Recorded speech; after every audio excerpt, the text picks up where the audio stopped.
Right off the bat, we should distinguish causal responsibility from moral responsibility.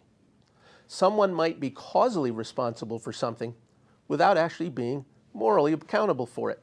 If a baby, for example, knocks over a flower vase, we can say the baby was causally responsible for that. But it wouldn't be fair to hold the baby morally responsible. To be morally responsible for an act is to be in a position to be held accountable for the act. If one does the good, then one should be praised for it. If one does something bad, then one should pay the appropriate price. There are two views of moral responsibility that we'll consider here. One is Aristotle's, and the other is existentialism's. For Aristotle, in order for somebody to be morally responsible for his actions, he has to meet four conditions. First, he has to know the situation and the choices it offers.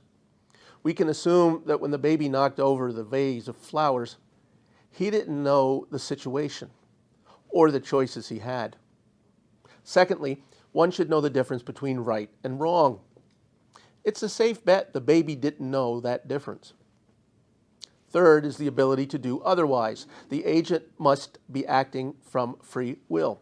Well, it's not clear that the baby was acting from free will. He might have knocked over the vase because of a jerky motion with one of his limbs, over which he has very little control. Fourth, in order to be morally responsible, the agent has to have intended to do the act that he did. It's hard to imagine that the baby thought to itself, I think I'll knock over that flower vase. Thus, it's safe to assume on Aristotle's theory that the baby was not morally responsible for knocking over the flower vase. Another philosophical theory for which responsibility is a centerpiece is existentialism. Existentialism's most famous proponent is the French philosopher Jean-Paul Sartre, who lived in the 20th century. According to Sartre, we create who we are through the choices we make. As you're sitting there right now, you are the product of all the choices you've made up to this point. The way we make a choice is not simply by preferring or hoping, but by acting. By acting, not only do we make a choice, but we express how we would like others to act, because we are saying, in this given situation, this was the best choice.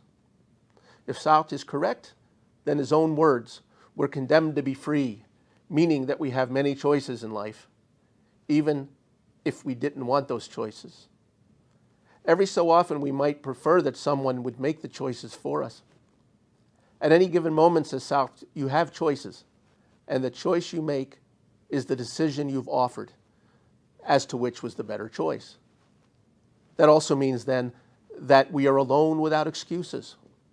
Suppose, for example, a CEO is in her car on the way to an important board meeting, and her car breaks down well before she gets there.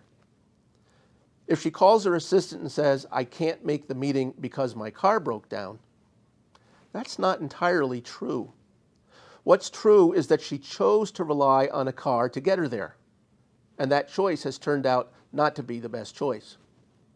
She may also have the choice of hiring a taxi to get her to the meeting. That might be complicated, and so she has decided, of the choices available to her, missing the board meeting is probably the better choice.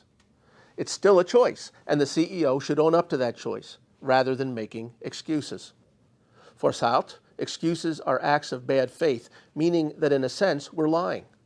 If I say I have no other choice as I'm standing there by the roadside with my broken down car, that's not entirely true. I may have even convinced myself of that. To lie to oneself, says Sartre, is the worst thing a person can do. This brings us to the end of part one of the course. This part has set the groundwork for ethical leadership by positing Aristotle's virtue theory and its corresponding account of moral responsibility as the tool-o-matic in the leader's moral toolbox. This underscores the leader's responsibilities and rights, as well as the leader's accountability and integrity and the specific virtues.